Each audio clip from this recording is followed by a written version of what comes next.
Je tiens à vous remercier tous d'être présents pour ce premier webinaire de la plateforme d'expertise maladie rare résilience qui est dédié à la présentation des prises en charge sur les maladies rares dans le périmètre d'action de notre plateforme. Aujourd'hui, le webinaire est consacré aux maladies auto-immunes systémiques et je tiens à remercier le docteur Viviane Querel, qui a accepté de présenter lors de cette première session. Je tiens aussi à remercier le docteur Laurent Sacomano, qui est médecin vasculaire et président de l'URPS Médecins Libéraux PACA, qui a accepté de modérer cette session, ce webinaire, et ce qui nous permettra d'avoir la voix en fait, de la médecine libérale également sur la prise en charge des maladies rares. Donc là, aujourd'hui, particulièrement sur les maladies rares auto-immunes systémiques. Je vous laisse, docteur Sacomano, prendre la main sur la suite du webinaire. On ne vous entend pas. Vous avez le micro coupé. Voilà, effectivement, il avait du mal à se détacher. Ça doit être bon. Vous m'entendez? Oui, c'est bon. Donc, merci Sabia. Tout d'abord, merci au professeur Pakis et à toutes ces équipes qui ont lancé cette très belle initiative de réflexion sur les maladies rares et surtout le lien qu'il peut y avoir entre la ville et l'hôpital pour expliquer un petit peu comment ces maladies rares peuvent être prises en charge à l'hôpital et pour donner cet éclairage à la ville. Alors effectivement, aujourd'hui, premier séminaire, donc c'est le docteur Querel Morane, qui est médecin interniste, que tout le monde connaît presque, coordinatrice du Centre de compétences maladies auto-immunes et auto-inflammatoires systémiques du CHU de Nice, et qui coordonne également les programmes d'ETP sur les rhumatismes inflammatoires dans le service de rhumato au CHU de Nice. Alors aujourd'hui, on va parler des maladies auto-immunes systémiques. Le plus simple, c'est quoi une maladie auto-immune, docteur Querel? Alors, bonjour à tous, merci d'être connectés ce midi et merci donc aux organisateurs de la plateforme Résilience, en particulier à Sabia Achiou pour son dynamisme et pour m'avoir convié à ce premier webinaire donc, que je teste.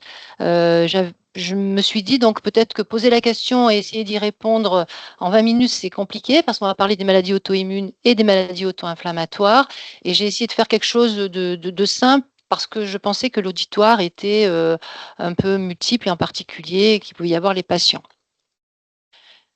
Alors, qu'est-ce que c'est que ces maladies auto-immunes et auto-inflammatoires systémiques? Alors, quand on parle d'abord des maladies auto-immunes, parce que ce sont quand même malgré tout les plus fréquentes de ces maladies rares, on va parler d'une anomalie du système immunitaire, le système immunitaire étant là pour nous défendre contre des agressions extérieures. Quand on parle de maladies auto-immunes, on fait intervenir donc le système immunitaire qui débute par un signal danger qui va initier une réponse de l'organisme à partir de cellules qui sont dans l'interface entre le corps et l'extérieur, sur les muqueuses ou la peau. Il va y avoir d'abord une première phase qu'on appelle l'activation de l'immunité innée qui répond de manière systématique à n'importe quel signal danger sans reconnaître qui il est, et ensuite, et donc si ce signal est éliminé, ça s'arrête là, et si ce signal n'est pas éliminé, eh bien on va faire appel au système immunitaire adaptatif, et dans ce système immunitaire adaptatif, on va faire intervenir des cellules qui vont présenter le signal danger à d'autres cellules, et ces cellules qui sont donc la clé de voûte de la réponse adaptative, ce sont les lymphocytes T et les lymphocytes B. Les lymphocytes B vont produire les anticorps, et les lymphocytes T vont être un peu le moteur de toute cette réponse. Une fois que ce signal danger est éliminé, il reste dans l'organisme une mémoire immunitaire qui va pouvoir répondre d'un deuxième signal identique.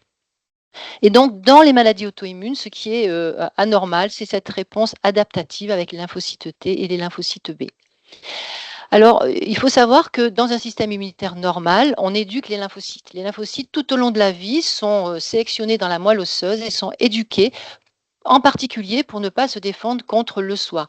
On a dans le corps l'aurore autotoxicus, c'est donc une notion qui est apparue au début du XXe siècle. On a horreur de l'autotoxicité, c'est-à-dire que pour se préserver, on ne peut pas se détruire. Et donc, tout le long de la vie, les lymphocytes sont éduqués, et ceux qui sont rebelles ou ceux qui sont désobéissants, eh bien, ils sont régulièrement éliminés ou bien ce qu'on appelle en anergie, c'est-à-dire qu'ils sont pétrifiés, ils sont incapables de répondre. Dans les maladies auto-immunes, ce qui se passe, c'est qu'on a une rupture de la tolérance du système immunitaire vis-à-vis du soi, donc des auto-antigènes, ce qui va entraîner un dysfonctionnement du tissu en cause, associé ou pas à une inflammation systémique. Donc, la rupture de la tolérance va être à l'origine des maladies auto-immunes. On l'a vu, l'auto-immunité, c'est donc une réponse inappropriée du système immunitaire contre les composants du soi, et c'est une anomalie de l'immunité acquise, adaptative, faisant intervenir les lymphocytes. Ces maladies sont la 3e cause de morbidité dans les pays développés, et leur prévalence, c'est-à-dire le nombre de cas sur une population, est de 0,1 à 1%, donc c'est quand même assez rare. La plus fréquente des maladies auto-immunes, c'est la polyarthrite rhumatoïde, qui est estimée à 1%. Enfin qui est pas la plus fréquente, mais en tout cas qui est fréquente. Et les autres sont souvent rares, c'est-à-dire que leur prévalence est inférieure à 1 pour 2000 personnes. Alors en général, on va distinguer les maladies auto-immunes spécifiques d'organes des maladies auto-immunes non spécifiques d'organes.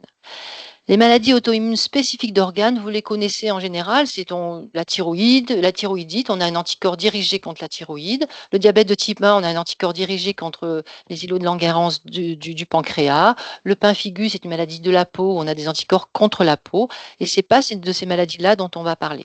Nous, on va s'intéresser plutôt aux maladies auto-immunes non spécifiques d'organes, qui sont en gros divisées en 2 grandes catégories, les connectivites et les vascularites. Dans les connectivites, on a une maladie qu'on appelle le lupus systémique. On a aussi les myopathies inflammatoires qui sont auto-immunes, la sclérodermie systémique, la maladie de Sjögren, la polyarthrite rhumatoïde, le syndrome de Sharp. Et puis comme rien n'est simple, eh bien, quand on a une maladie auto-immune, on peut en avoir plusieurs et on a donc des syndromes de chevauchement avec une ou deux de ces maladies. Et puis il en existe d'autres, le syndrome des antiphospholipides, on a d'autres maladies, mais les principales sont celles-ci. Et puis, la deuxième grand groupe, c'est les vascularites, qu'on classifie selon qu'elles atteignent. Donc, c'est des inflammations des gros vaisseaux. Et donc, comme on a des vaisseaux partout, bien, ça va donner une maladie avec atteinte de plusieurs organes. Et on distingue les vascularites des gros vaisseaux, des moyens vaisseaux et des petits vaisseaux. Dans les vascularites des gros vaisseaux, il y a la maladie de Horton, qui est une maladie qui est assez fréquente et qui touche plutôt les sujets âgés.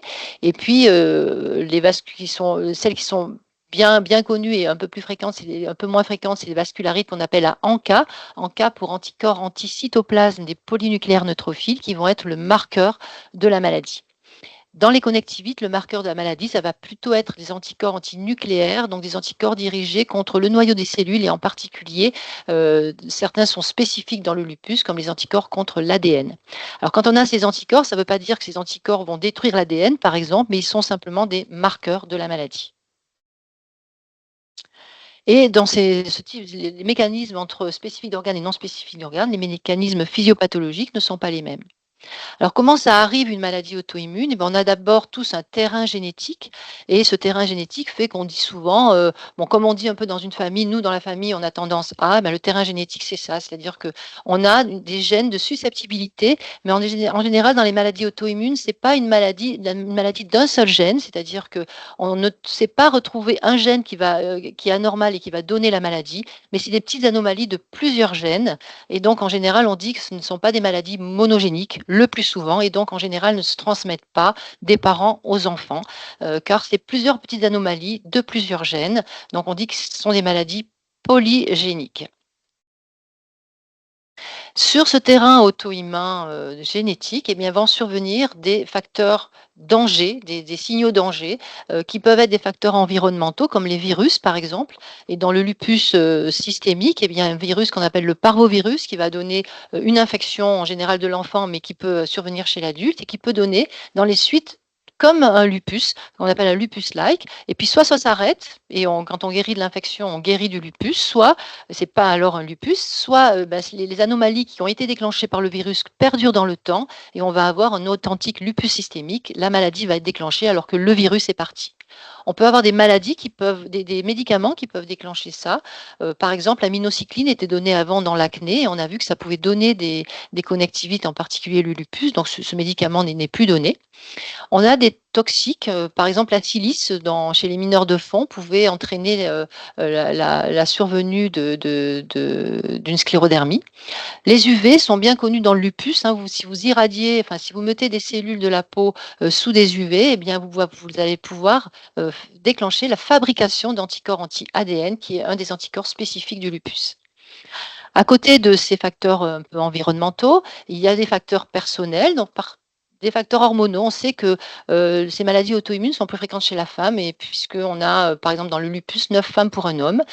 Parfois, dans le lupus en particulier, les poussées sont rythmées par les cycles hormonaux de la femme, et en particulier, dans le lupus, eh bien, pendant les grossesses, on peut avoir des poussées de lupus, donc on pense qu'il y a vraiment un facteur hormonal. Et puis après, il y a des facteurs endogènes ou exogènes qu'on appelle le stress, et qui peuvent favoriser la survenue de la maladie. Donc tout stress peut être à l'origine d'une stimulation du système immunitaire, et puis c'est la façon qu'on a de gérer son stress qu'on appelle le coping. Donc on peut avoir, les gens souvent disent, ben voilà, moi j'ai eu un deuil, un accident, et après ma maladie est survenue. Ça ne veut pas dire que c'est la cause, mais c'est un facteur favorisant. Et la façon dont on gère le stress, ça, c'est en relation aussi avec la survenue d'une poussée ou de la maladie. Alors, en pratique, vous voyez que si on n'a, pas de substratum génétique, on a des événements extérieurs, dangers qui vont survenir, on va les gérer et puis il va rien se passer. Quand on a un terrain génétique, favorisant, eh bien, on a des facteurs, extérieurs qui vont être des triggers, qui vont stimuler le système immunitaire. Celui-ci va pouvoir, par exemple, produire des anomalies qu'on va retrouver que dans le sang, qu'on appelle, voilà, une anomalie sérologique, et puis tout va s'arrêter, il va jamais y avoir de maladie. Chez certaines personnes, eh bien, ces stimuli vont entraîner l'apparition d'une auto-immunité sérologique, puis dans le temps, l'apparition de la maladie. Ça veut dire qu'en général, on a dans le sang les anticorps avant que survienne la maladie, mais que ceux-ci peuvent rester comme ça ou peuvent même, on va le voir, revenir disparaître. Donc ça, c'est dans le lupus, par exemple. Vous voyez, en fonction du temps, on a des facteurs des génétiques à risque de lupus. Par exemple, les gènes qu'on appelle HLA, ce sont des marqueurs de surface de toutes nos cellules qui sont un peu la carte d'identité de la cellule et qui vont l'identifier. On a le gène de l'interféron, par exemple, qui est aussi très impliqué dans le lupus, où il y a des petites anomalies. Et sur ce terrain à risque, on va avoir des facteurs environnementaux, les UV, le stress, etc., qui vont être plus ou moins gérés par l'épigénétique, etc. Et puis, eh bien, on va avoir un stade préclinique, c'est-à-dire un stade où on ne voit rien, où chez un certain nombre de personnes qui a ce risque génétique, on va voir arriver une auto-immunité asymptomatique. On va rien voir, le patient va se plaindre de rien, et cette phase-là, on peut la voir si on fait une prise de sang, on va avoir des anticorps, on dit: ah ben tiens, ce patient, il a des anticorps, mais il n'a pas de maladie, il n'a pas de symptômes. Et puis tout va pouvoir revenir en arrière. Alors on peut voir ça par exemple avec un virus. On a beaucoup vu d'anticorps antinucléaires apparus après le Covid, par exemple, et puis les choses disparaissent. Et puis, chez un certain nombre de patients qui ont ces anticorps, eh bien, il va y avoir un certain pourcentage de cas, on ne sait pas trop pourquoi, et chez qui, où on va avoir des petits symptômes, mais pas encore suffisants pour poser un diagnostic, quelques douleurs articulaires. Alors, on parlera de lupus-like syndrome, ou de lupus incomplet, ou de lupus latent, ou bien, parfois, quand c'est encore plus imprécis, de connectivite indifférenciée. Et puis, des fois, ça peut tout revenir en arrière, et on va revenir à la phase risque génétique. Et puis, chez certaines personnes, eh bien, on va avoir l'apparition d'autres symptômes qui vont pouvoir nous faire poser un diagnostic clinique, cette fois-ci de la maladie, en particulier ici du lupus. Voilà. Alors, comment on diagnostique justement une maladie auto-immune systémique? Eh bien, les symptômes vont être multiples et variés, vont toucher donc tous les systèmes. Les systèmes, c'est un vont toucher plusieurs organes. Ce qui est compliqué, c'est que ça peut toucher tous les organes, mais c'est pas obligatoire. Et en général, d'ailleurs, ça touche pas tous les organes à la fois, mais les patients sont à risque dans les maladies auto-immunes systémiques à avoir des atteintes de plusieurs organes. Le plus souvent, ce sont les articulations, la peau, ça peut toucher le poumon, ça peut toucher le cœur, ça peut toucher le tube digestif, ça peut toucher le système hématologique, c'est-à-dire les globules, l'anémie, les chutes de plaquettes, les chutes de globules blancs. Souvent, il peut y avoir des signes généraux comme la fièvre. Ça peut toucher le système nerveux central. Ça peut toucher le rein, et là c'est compliqué parce que le rein ça fait pas mal, donc souvent il faut vraiment, on donne aux patients des prises de sang et des prises d'urine surtout à voir pour l'atteinte du rein, et puis voilà, on peut avoir des œdèmes. Donc les symptômes dépendent des organes touchés, et le pronostic de la maladie va dépendre de l'organe touché, de la sévérité de l'atteinte de l'organe touché. Tout est différent si on a uniquement une atteinte des articulations ou une atteinte du rein. Et dans ces maladies, comme c'est des maladies chroniques, eh bien, initialement, on peut avoir qu'une atteinte des articulations et avec le temps, on peut avoir l'apparition d'une atteinte du rein, par exemple, dans le lupus. Donc, ça veut dire qu'il faut un suivi au long cours parce que c'est une maladie chronique. Et puis, on s'aide pour faire le diagnostic d'anomalies immunologiques et de l'inflammation. Et donc, par exemple, lorsque, comme dans le lupus, les lymphocytes B sont touchés, eh bien, on va retrouver dans le sang des auto-anticorps qui sont le marqueur de la maladie. Et qui aident donc au diagnostic pour poser ce diagnostic en particulier dans les connectivites, on a des anticorps antinucléaires, donc contre le noyau des cellules. Et puis dans certaines maladies, ça touche plus les lymphocytes T, et là, on n'a pas vraiment de marqueur en routine pour faire un test sanguin pour dire ah bah tiens, c'est en faveur de cette maladie. Et donc, on va s'aider d'autres choses afin d'avoir suffisamment de critères diagnostiques pour poser un diagnostic. Donc, le diagnostic, il est posé devant des critères cliniques, de la biologie, et puis on s'aide de la radiologie, parfois de biopsie, etc., pour essayer de faire un diagnostic au mieux. Deuxième groupe de maladies, ce sont les maladies auto-inflammatoires. Et donc là, ces maladies auto-inflammatoires, elles touchent plutôt l'anomalie, l'immunité innée. Donc j'ai repris le petit schéma du début. Vous voyez qu'il y a un signal danger qui arrive au niveau de l'interface du corps avec des cellules qui sont présentes sur les muqueuses et la peau. Ces cellules vont, donc en présence du signal danger, activer l'immunité innée. Cette immunité innée par toutes ces cellules, les polynucléaires, les macrophages, les cellules de la peau, etc., vont fabriquer des molécules qu'on appelle des cytokines, des interleukines, qui vont entraîner une réaction inflammatoire au site de l'infection pour essayer d'enlever ce signal danger, ce microbe, etc. Et puis, chez certains patients qui ont une génétique particulière, eh bien, on va avoir un emballement du système qui va faire que cette inflammation ne va pas s'arrêter avec la disparition du signal danger, mais va perdurer, et il va rester cette susceptibilité à créer de l'inflammation alors qu'il n'y a plus le signal danger. Et donc, on va avoir ce qu'on appelle une maladie auto-inflammatoire, c'est-à-dire on crée soi-même une inflammation. Souvent, dans ces maladies, pour le coup, on a souvent la mutation d'un seul gène, et donc c'est souvent des maladies héréditaires. Alors, comment elles se présentent? Le plus souvent, comme ce sont des maladies qui touchent souvent un gène, eh bien, ces maladies, elles débutent souvent dans l'enfance et parfois même presque dès la naissance. Elles évoluent par crise et le plus souvent, dans ces maladies, on a la fièvre. C'est le maître symptôme. Et puis, ça s'accompagne d'autres symptômes, la peau, des douleurs thoraciques. Ça peut donner des problèmes oculaires, des problèmes de surdité, des méningites. C'est très variable en fonction des maladies. La durée des crises est variable et toujours, dans ces maladies, on a toujours une inflammation dans le sang, c'est-à-dire la CRP qui est élevée. Donc cette maladie, je vous l'ai dit, elle est souvent familiale, mais dans de rares cas, à contrario des maladies auto-immunes, elles peuvent être acquises dans le temps. Mais le plus souvent, dans ces maladies, on recherche des anomalies génétiques. Et donc, le plus souvent, ce sont des maladies monogéniques, c'est-à-dire qu'il y a un gène correspond à une maladie. Le plus souvent, c'est la maladie la plus ancienne qu'on connaisse, c'est la fièvre familiale ou la maladie périodique. Ça touche plutôt les patients du bassin méditerranéen et ça donne typiquement 2-3 jours de fièvre avec des douleurs abdominales qui n'ont rien, il n'y a pas d'anomalie quand on fait un scanner ou autre, il n'y a rien. Un syndrome inflammatoire, ça peut donner quelques douleurs articulaires et puis vous voyez des pseudo-érysipèles, des pseudo-inflammations de la peau et puis tout disparaît. Et cette maladie, on verra un gène particulier qui est muté. Et puis maintenant, il y a la survenue, enfin la découverte de plein de nouvelles maladies qu'avant, on ne savait pas trop ce que c'était. Par exemple, le TRAPS, ça c'est une maladie qui touche le gène du TNF, c'est une substance, donc une cytokine qui est déclenchée par l'inflammation. Le CAPS, ce sont des cryopyrinopathies qui donnent des urticaires au froid. Le syndrome d'hyper-IgD, ça donne des douleurs articulaires et de la fièvre. Tout un tas de syndromes qui viennent qui petit à petit, on rajoute des maladies à cette liste. Et puis, malgré tout, dans les maladies auto-inflammatoires, on a aussi des maladies polygéniques, comme la maladie de Still, qui est un rhumatisme inflammatoire qui évolue par poussée, la maladie de B7, la maladie de Crohn, tout ça, c'est des maladies auto-inflammatoires polygéniques. Alors, ça va pas. Alors, vous voyez, comme je vous l'ai dit, en général, ces maladies, elles débutent dans l'enfance, vous voyez, jusqu'à, voilà, on peut voir toute petite enfance. Le plus fréquemment, ça débute dans l'enfance, donc c'est là où il faut vraiment interroger et on se dit, ah, voilà, c'est quand est survenus les premiers symptômes, sachant que c'est la fièvre et donc le plus souvent quand on est petit, on fait beaucoup d'infections et donc ça peut être confondu.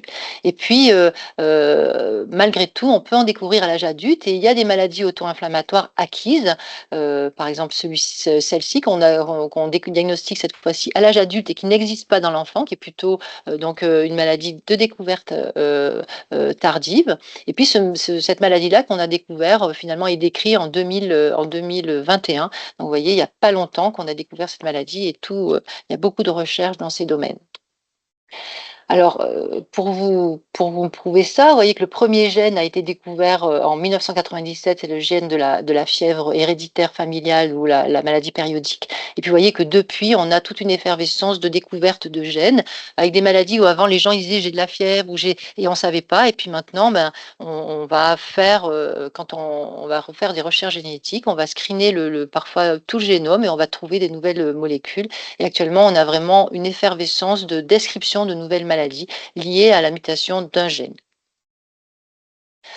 Il y a un lien entre ces maladies auto-immunes et les maladies auto-inflammatoires. Alors, vous voyez que les maladies auto-immunes, elles touchent l'immunité adaptative. Le plus souvent, ce sont des maladies multigéniques, donc le lupus, les connectivites et les vascularites. Rarement, ce sont des affections monogéniques. On peut voir des lupus de la toute petite enfance et c'est souvent associé à d'autres symptômes et dans le cas de syndromes un peu plus sévères, hein. Donc, c'est beaucoup plus rare. Et puis, les maladies auto-inflammatoires, mais vous voyez que c'est le plus souvent monogénique, mais qu'on a des affections multigéniques qui entraînent aussi une maladie auto-inflammatoire. Alors, comment on les prend en charge? Alors, pour prendre en charge ces maladies multisystémiques, vous voyez, elles sont rares, elles peuvent toucher tous les organes, mais c'est pas obligatoire. Donc, il faut avoir acquis une certaine expertise dans le domaine pour pouvoir reconnaître et prendre en charge ces maladies, d'autant plus que la recherche évoluant beaucoup, il y a beaucoup de modifications dans la prise en charge de ces maladies. Et aujourd'hui, il y a l'édition de protocoles nationaux de soins qui sont tout à fait téléchargeables sur le site de l'HAS et que vous pouvez consulter, qui va dire un petit peu ce qu'on peut faire et ce qu'on ne fait pas dans ces maladies. Donc il faut avoir une expertise et il faut s'entourer d'une équipe multiprofessionnelle, non seulement médicale, mais paramédicale, pour aider à la prise en charge de cette maladie. Il faut coordonner ces équipes, cette prise en charge. Et en général, c'est un peu le médecin interniste qui coordonne cette prise en charge. Et il faut arriver à avoir l'alliance thérapeutique avec le malade parce que c'est une maladie, vous voyez, qui peut être découverte dans l'enfance et qui va aller, maintenant on va vieillir avec ces maladies. Et donc du coup, c'est un suivi qui est très long, c'est une maladie chronique. Il va falloir avoir l'adhésion thérapeutique et donc une bonne alliance avec le patient. On a énormément de traitements qui sont sur le marché actuellement, en particulier avec l'arrivée des biothérapies. Ces biothérapies, elles vont cibler l'erreur du système immunitaire qui est en cause et va donc agir uniquement sur cette anomalie, ce qui est très intéressant parce que jusqu'à maintenant, on utilisait des traitements qui, comme vous l'avez compris, ciblent le système immunitaire et vont essayer de diminuer son activité puisqu'il est trop actif et il s'attaque contre nous. Donc, en général, on utilisait des traitements qu'on appelle immunosuppresseurs et qui avaient une action sur le système immunitaire en général et qui donc avait comme effet indésirable de diminuer l'efficacité de celui-ci en particulier quand il y avait des infections. Donc aujourd'hui, on a beaucoup de molécules qui sont sur le marché. On se laisse une ou deux petites minutes. C'est fini, c'est la dernière diapo. Donc, dans le centre de compétences au CHU de Nice, qui est donc dans le service de rhumatologie, on a donc des médecins internistes, des infirmières, des psychologues, kinésithérapeutes, diététiciennes et assistantes sociales, parce qu'il y a tout un travail à faire avec la MDPH. Et on collabore avec d'abord les pédiatres pour la transition. Quand on a une maladie de l'enfant, il faut qu'elle vienne à l'âge adulte et donc il faut faire cette transition qu'on est en train de mettre en place. Il y a tous les spécialistes d'organes à qui on va pouvoir faire appel, les généticiens, les rééducateurs, et puis les gériatres quand on avance dans la vie, parce qu'il y a un moment donné où on va vieillir avec ces maladies.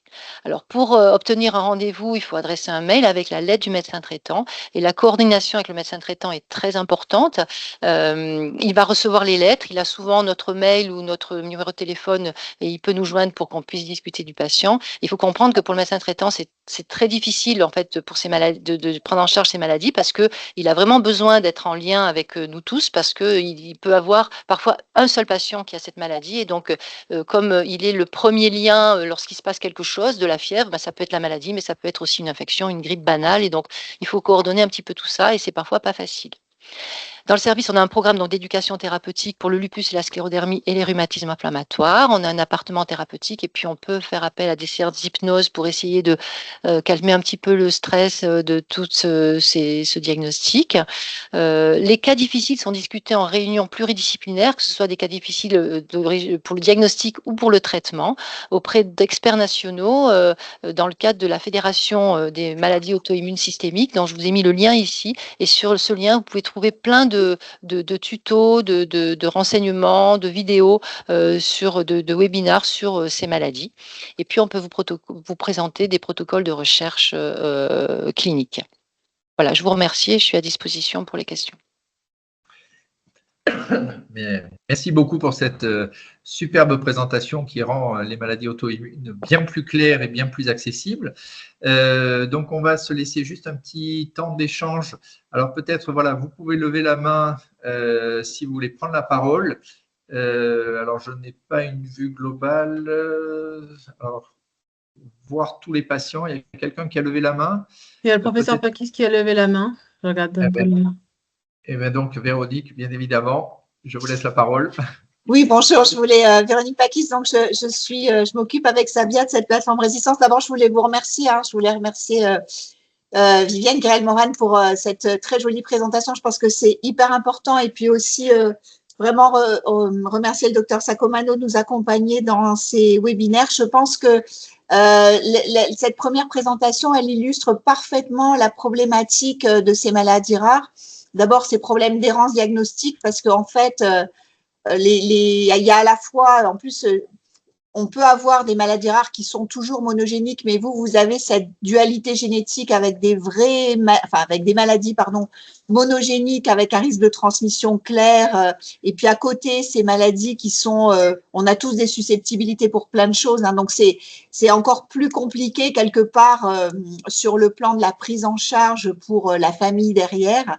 Et donc, ça illustre parfaitement les difficultés diagnostiques sur ces maladies très complexes et la nécessité d'améliorer les liens entre la ville et l'hôpital pour que ces patients soient adressés le plus rapidement possible vers des équipes qui vont pouvoir faire ces diagnostics. Et là aussi, l'évolution de ces maladies monogéniques avec ces notions de fièvre, de patients qui ont des syndromes inflammatoires et à qui un jour, parce qu'ils sont au bon endroit, on arrive à identifier, chez lesquels on arrive à identifier le gène responsable. Il faut se rendre compte que l'identification du gène responsable, elle est très importante parce que les thérapeutiques derrière découlent de cette physiopathie. Voilà, donc je voulais vraiment vous remercier pour ce premier webinaire et puis vraiment aussi remercier le docteur Sacomano et après je pense qu'il y a des questions. Alors, en attendant de voir si d'autres mains se lèvent, moi j'avais une première question parce que effectivement c'est l'interniste qui va gérer tout ça. On a vu l'adresse mail et ça va être essentiel pour pouvoir adresser le patient. Est-ce qu'il y a quelque chose à faire en amont? C'est-à-dire en gros, est-ce que c'est dès le stade de la suspicion d'eux qu'on vous les adresse ou est-ce que la réalisation d'un bilan biologique, d'un premier, bilan de dépistage peut être utile?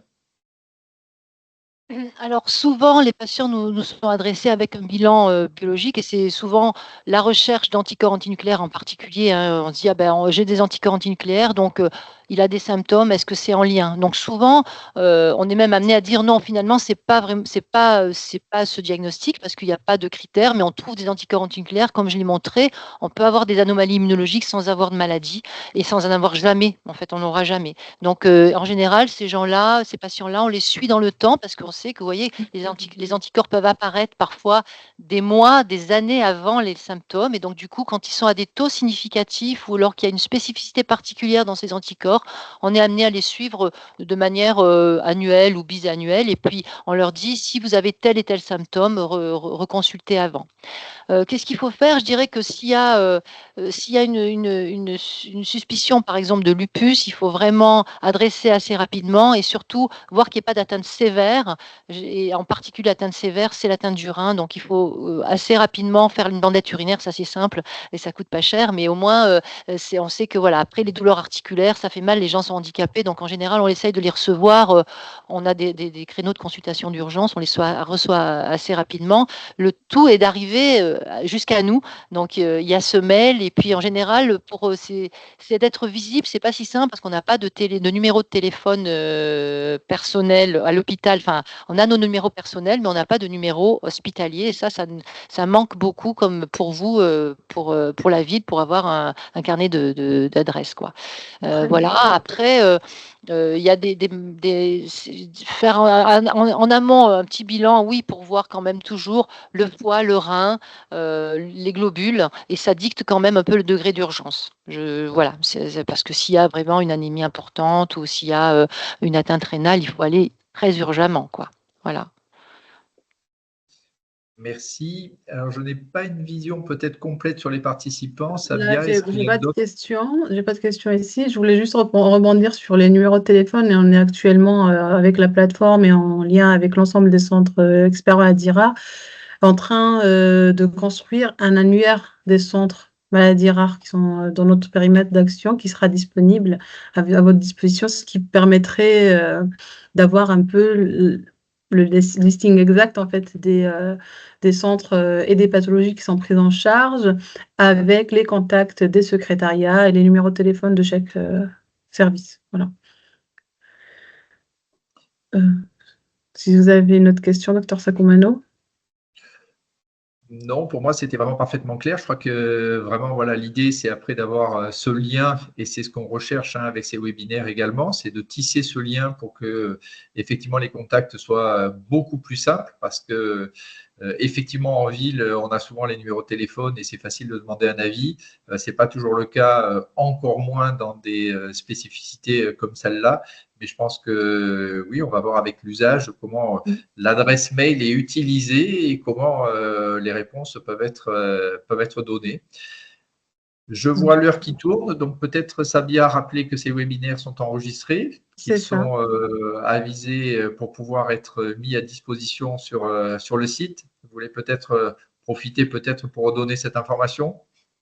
Alors, avant cela, juste pour vous dire que pour éviter, enfin, pour éviter que les personnes, en fait, un peu errent un peu dans la recherche des centres, etc., on a mis en place, en fait, une adresse générique qui est résilience@chu-nice.fr.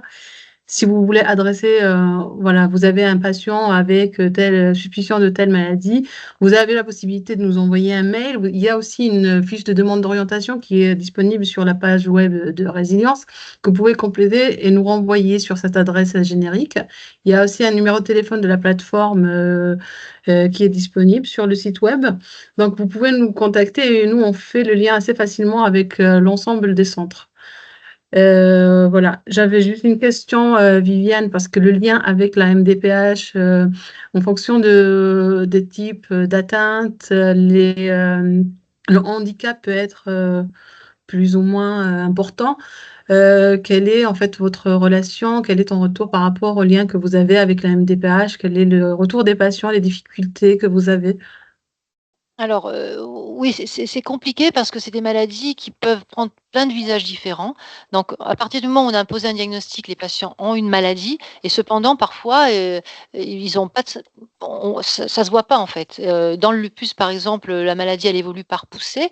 Donc quand on a une poussée, on est, très handicapé, mais en fait, ce handicap, il est, modulable et surtout, il est, effaçable. C'est-à-dire qu'après la poussée, on met les traitements d'attaque et bien le patient, il redevient, enfin, on le voit comme si il était normal. Et donc du coup, il a beaucoup de difficultés à faire passer ça auprès de son employeur, auprès de sa famille même. Et avec la MDPH, du coup, on a souvent des demandes de dossiers MDPH. Alors c'est vrai que moi, je dis toujours aux patients de faire attention quand ils sont jeunes, parce que c'est des maladies qui arrivent parfois, le lupus, c'est à 20 ans, hein, d'essayer de pas, enfin, de bien voir ce que ça peut leur apporter et surtout de voir les effets pervers parce que, voilà, quand on veut demander un emprunt, quand on est handicapé, c'est compliqué.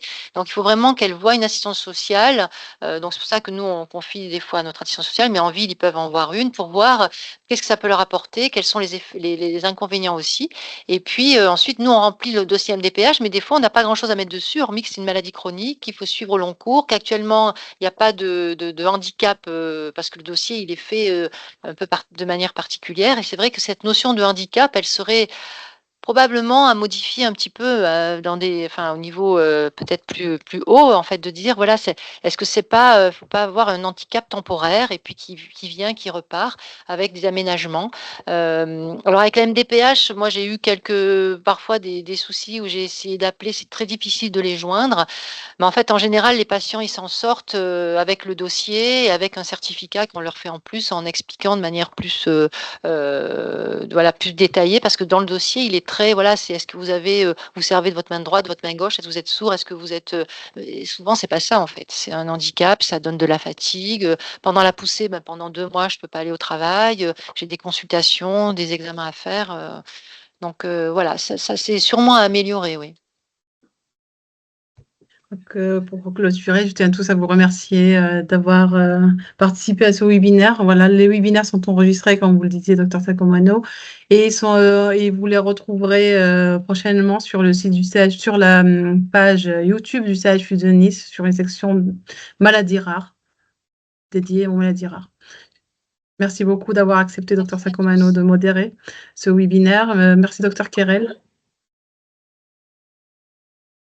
Et merci à tous les participants qui vont Merci. pouvoir aller déjeuner maintenant. Déjeuner, voilà. Merci à tous. Au revoir. Merci, bonne journée. Bonne journée, au revoir.